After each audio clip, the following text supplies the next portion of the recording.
In my heart and mind, I always return to Atlantic Island Park.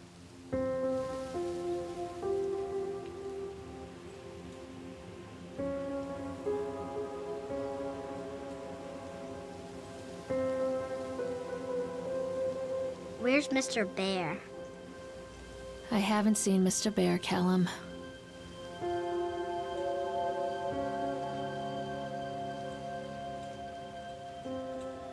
Stay in the car. We'll go and ask information.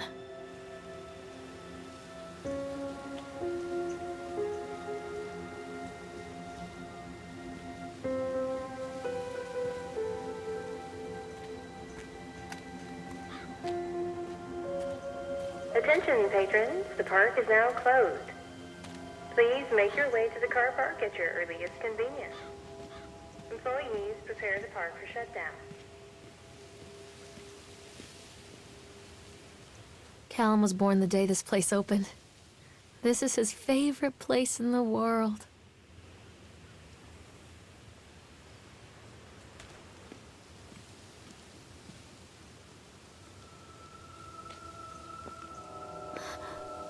What?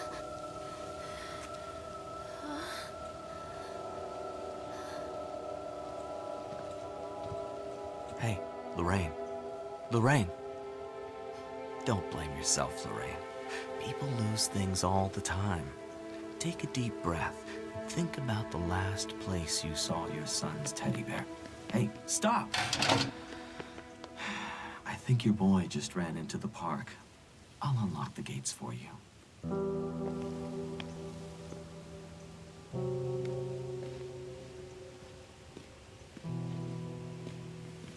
Wait for Mommy, Callum! Come on, this way. Wait up there for Mommy, Callum! Catch me, Mommy.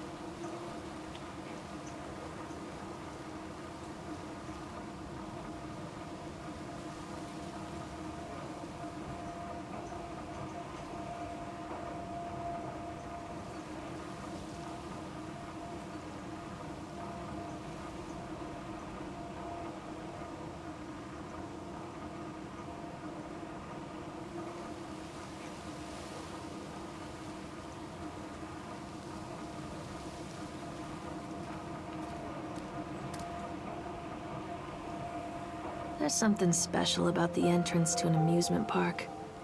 A line drawn between the real world and the world of whimsy within.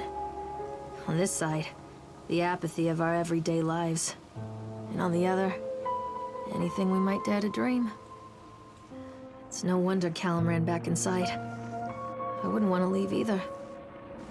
Attention, employees. The park is now closed. Have a safe journey home.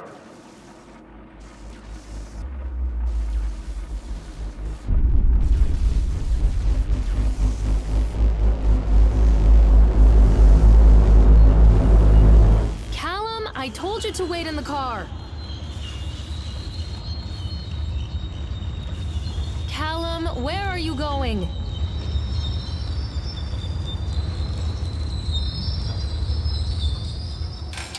Oh God.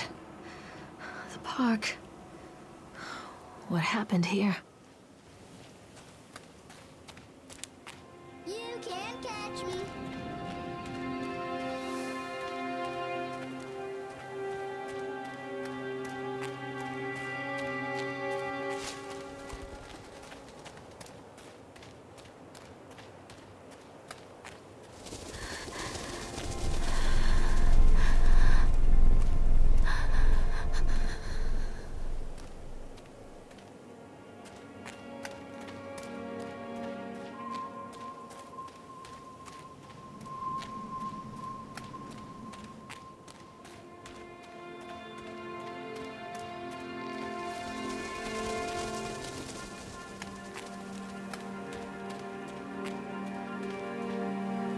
Chad the Chipmunk, huh? Just a drunk guy in a suit.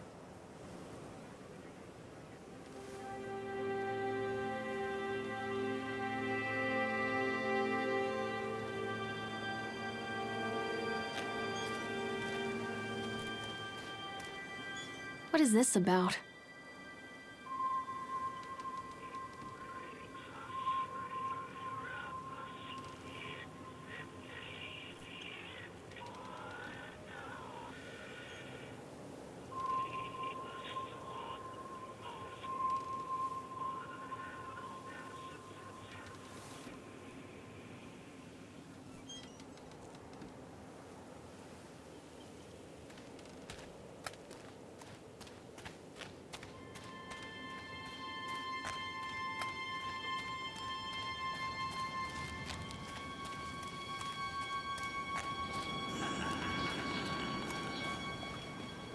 Callum, stay where you are! Callum, come back here right now! Wait, Callum! Come on, Mommy.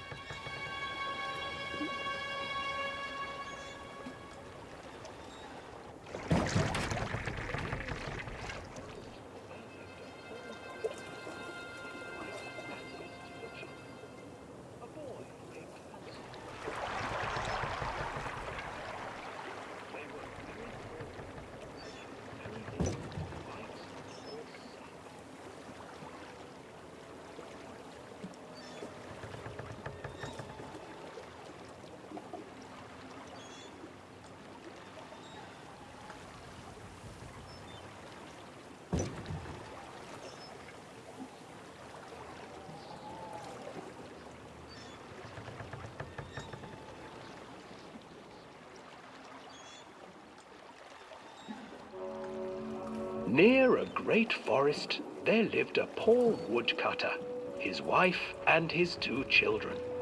A boy named Hansel and a girl named Gretel. They were very poor and had very little to bite or sup.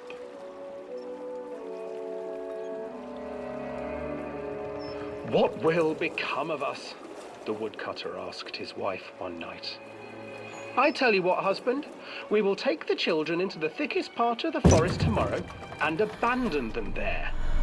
"No, my wife, I cannot do that," said the man. "Then we will all 4 starve, you fool." Hansel and Gretel overheard their parents talking, and Gretel began to weep. "Do not fret, Gretel," Hansel said. He crept out of the hut and gathered white stones from the ground to fill his pockets.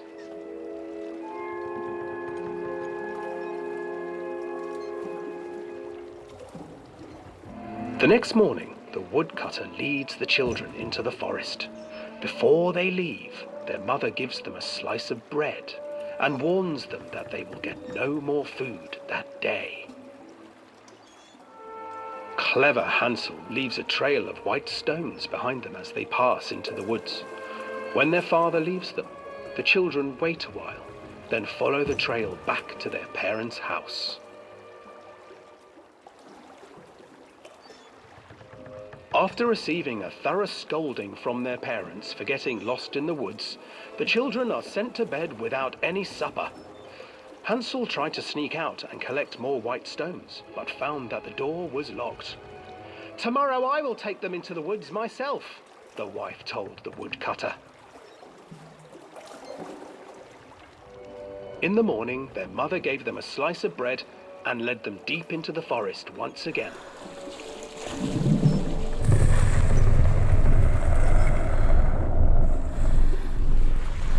Hansel broke his bread into pieces and left a trail of breadcrumbs to lead them safely home. But hungry-eyed birds snatched up the breadcrumbs and his trail was destroyed. Abandoned by their parents and unable to find the trail home, the children wandered in the forest for 3 days.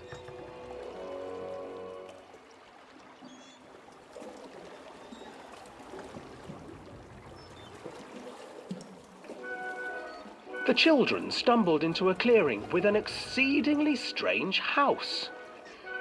Its walls were made of gingerbread, and its windows were panes of clear sugar.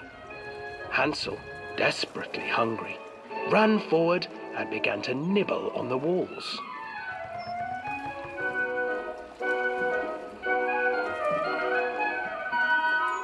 Nibble, nibble, little mouse. Who is nibbling at my house?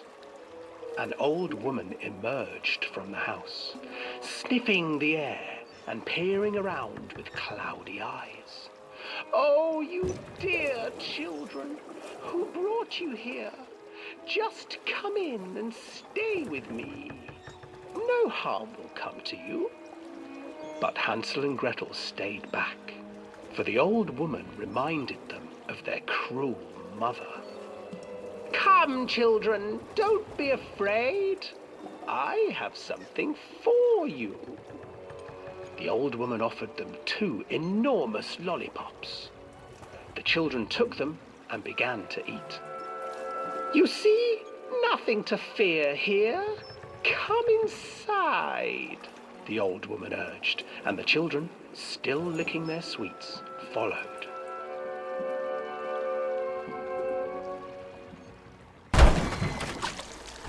Once inside the house, the old woman changed. She stuffed Hansel into a cage and put Gretel to work, sweeping and cleaning her hut. Your brother will make a good mouthful, the old witch told Gretel. Once he is fattened up, I shall feast upon him.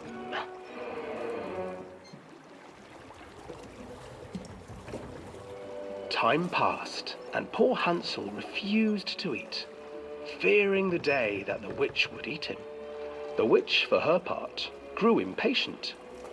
Today I will cook and eat your brother, Gretel. Climb inside and light the oven. But Gretel pretended not to understand. I do not know how. Where is the opening? Fool, the old witch said. The opening is here. And she moved to show Gretel. Seizing her courage, brave Gretel gave the witch a shove, and the old crone tumbled forward into the oven.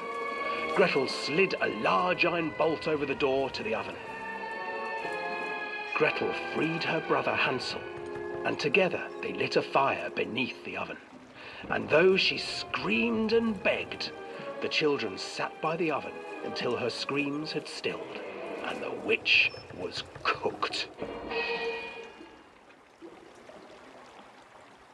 And then, because even children can't survive on sweets, they divided up the body of the old witch and ate her.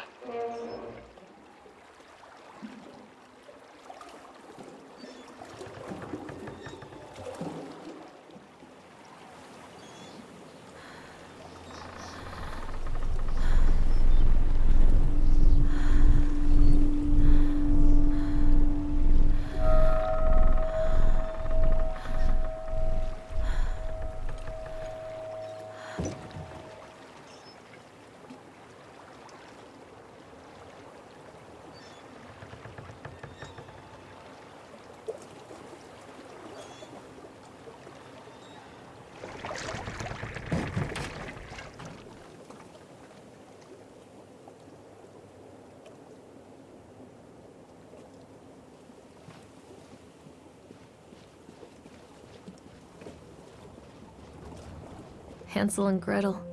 I used to read it to Callum when the electricity was shut off. Those poor children. The whole world against them. The forest, the birds, the old witch, even their own parents. I used to imagine that Callum and I were the kids in that story. Not mother and son, but brother and sister, hand in hand against the unkind world. We were always hungry, looking for our own house made of candy. Looking for the sweetness that could take the pain away. Hunger leads people to desperate, terrible places where the tree branches reach like claws.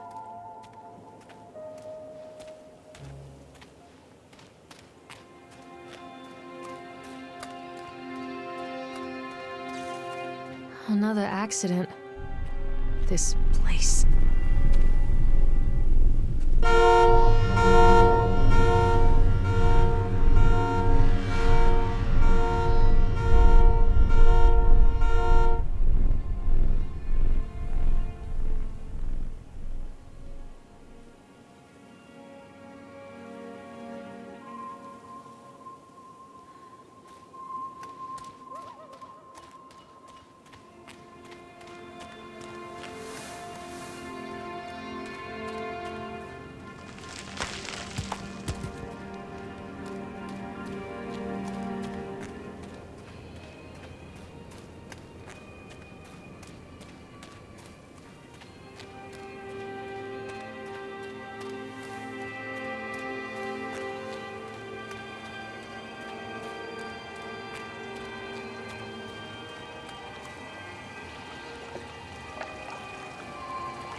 This old thing used to make the blood run to my head. Make me dizzy.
Treachery hides in thoughts.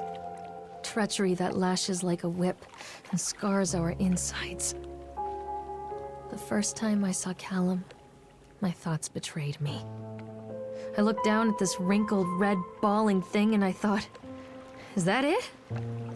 We build our world from expectations, and the world that I had built for Callum was no different. He was so real, so there, and so far from my expectations.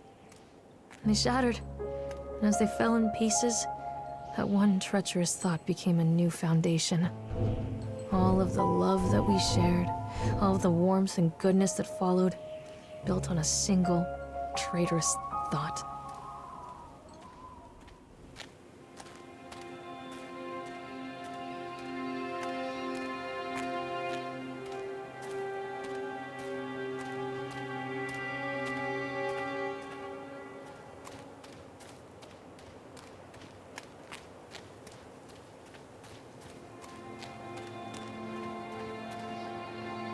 Constant crashes and 80s music. I guess it floats someone's boat.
It's a matter of public record that I am a failure as a mother.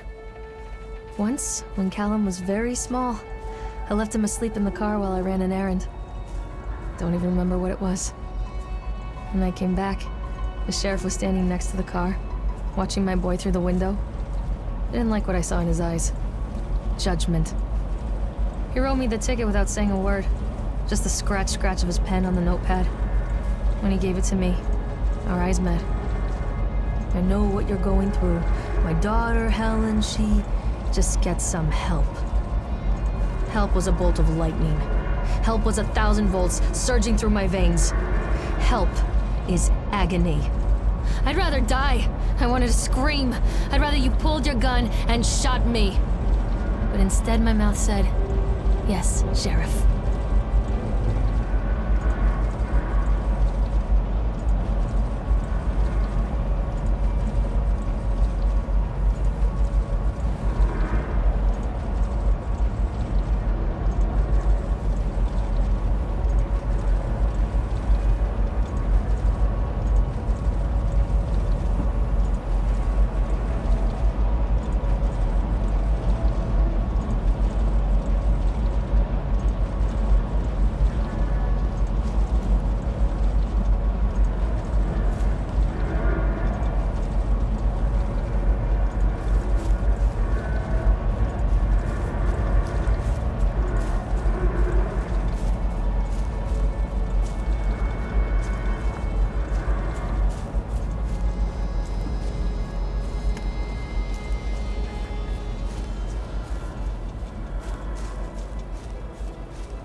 So they are going to close this place down. Doesn't surprise me.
People come into your life for a reason.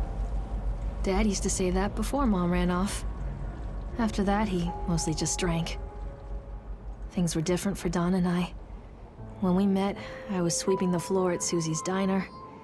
He came in with some workers, but he didn't try to flirt or cop a feel like the others. He just ordered a coffee and sat there, watching me. When my shift was over, he offered to walk me home. I don't know how to describe that walk. We talked and laughed and eventually kissed. It felt like love. It felt like a fairy tale. I can't tell you if Callum was made that night or one of the ones that followed, but I think it has to be that night. That one perfect night. Don and I moved in together, but then, well, he died. According to the supervisor, his safety harness failed when he was working on the top of the Ferris wheel. Don was there one moment, and then gone. Sometimes people leave your life for no reason. I was 3 months pregnant with Callum. Fairy tale fucking over.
A lot of people idolize their children. You hear them talking about their kids and just the way they talk, their fucking voices make me want to vomit. My angel likes to read, and little Johnny is so good on the piano. Fuck those people!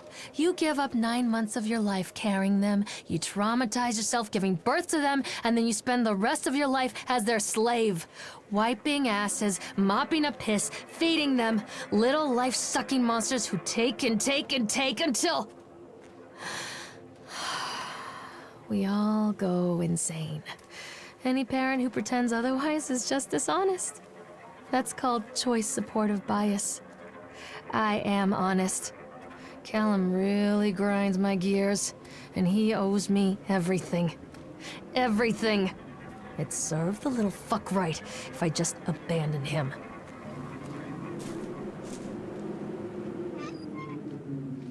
I always wanted to ride this one.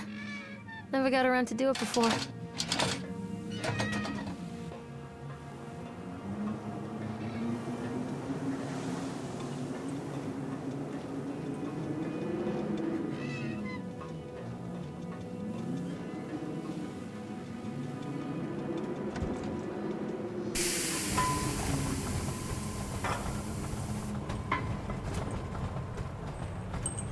What do you want? We need to talk about Callum. What do you mean? What have you done to him? That's insulting. You and your boy are everything that this place doesn't want. The antithesis of what we stand for. Where is Callum? The poor child. He tried so hard to do what he was taught. He even left you a trail of breadcrumbs. But the park is just so hungry. Tell me where my son is. The witch has him now. Has both of you. No happy ending here, I'm afraid. Just leave me alone. Fool, you always were.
The witch awaits.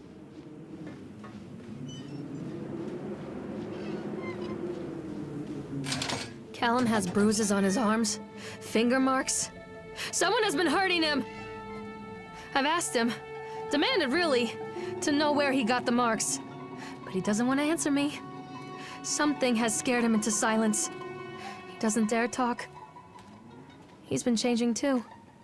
Something sinister lurks in the darkness behind his eyes. I catch him staring at me at odd moments. In the night, he tosses and turns and cries out words that I cannot understand. When I try to soothe him, he snaps and bites at my fingers. I think he wants to talk to me. I think he wants to tell me. But they are watching him every minute of every day. They are whispering to him in his sleep, changing him. They are taking my baby away from me. I can save him. And there will be pain. But I love him, and in the end, you will understand why. The whole town was shocked by that one. Never found out who did it.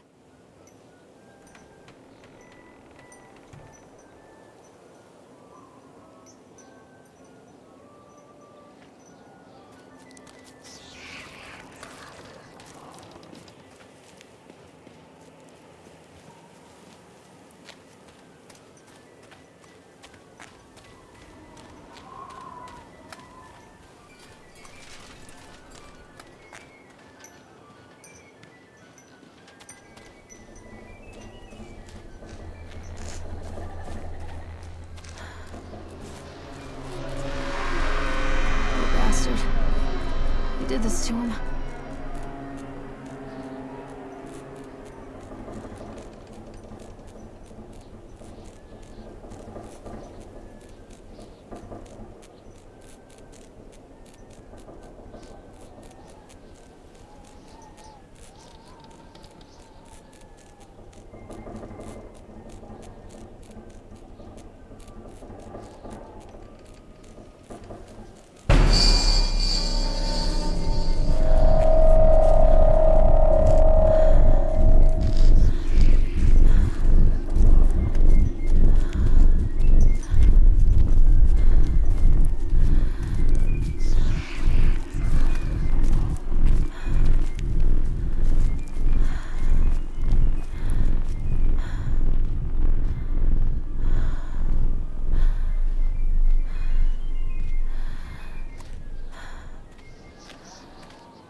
These are mine.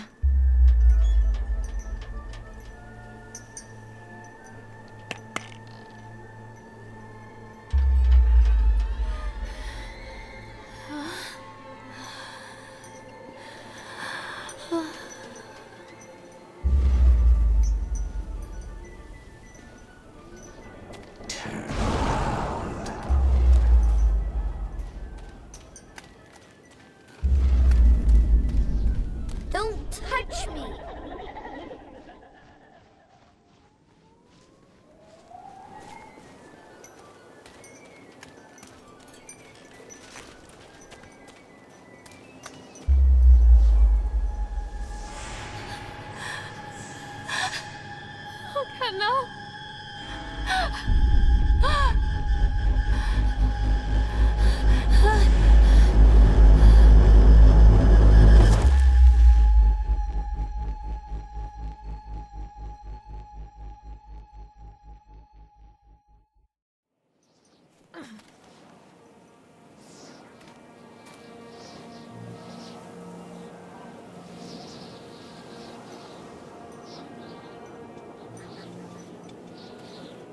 The park is a collage of contradictions all of its own. Millions of people die every year in car crashes, and the park has little cars designed specifically to simulate that action. Hear the children scream with joy. In the sideshow alley, you can walk away with 15 cents worth of mass-produced Chinese teddy bears, while a grinning carny pockets your hard-earned $5. And what secrets lie beneath the sullen waters of the lake? The tears of jilted lovers, the soiled condoms of illicit affairs, the clotted blood of the lonely suicide. And the face of the witch looms over it all. I've always despised her toothy grin and warty nose. I hate that sparkle in her weathered, watchful eyes. I think Callum is waiting for me. Inside. Callum!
After they let me out, they gave me Callum back and sent me home with a handful of breadcrumbs. Home, bittersweet home. I barely recognized it. Where there had been color and light, there were shadows and regrets. Where there had been warmth, there was a bone-deep coldness that never went away. I tried my hardest to keep the ghosts at bay. Don, watching from the dusty corners while I tried to teach his son to read. My father, coldly assessing me and finding me lacking. I devoted myself to Callum and did the things that they told me. It will get better, they said. Every day will be a little better than the last. I'm in the woods now, lost and afraid. Things never got any better.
Stories are told again and again, and from their shape we build our understanding of the world.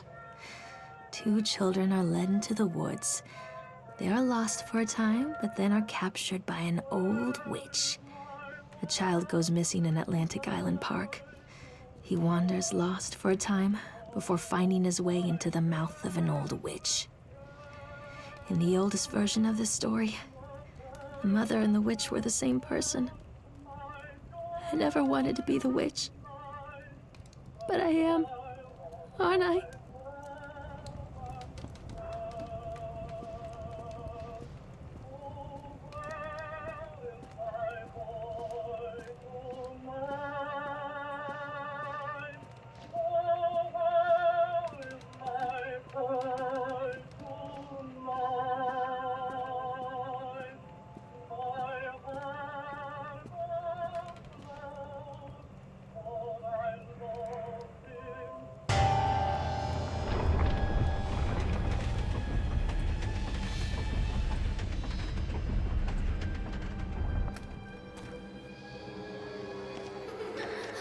Callum.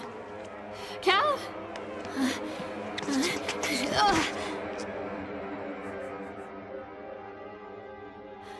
Callum. Callum.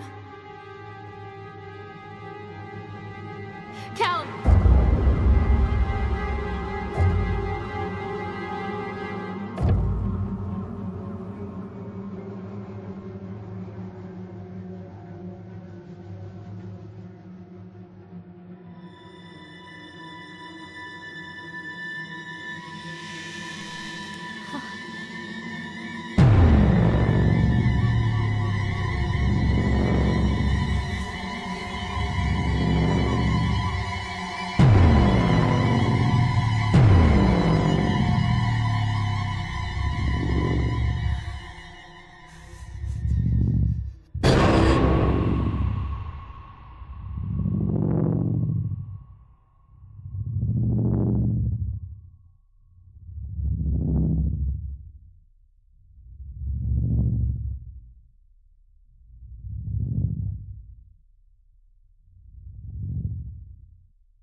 Hey, Lorraine. Lorraine. Don't blame yourself, Lorraine. People lose things all the time.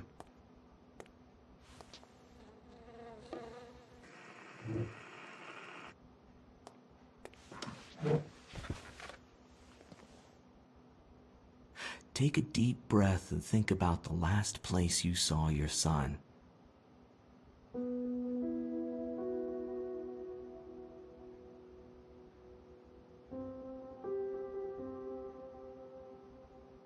In my heart and mind, I always return to Atlantic Island Park.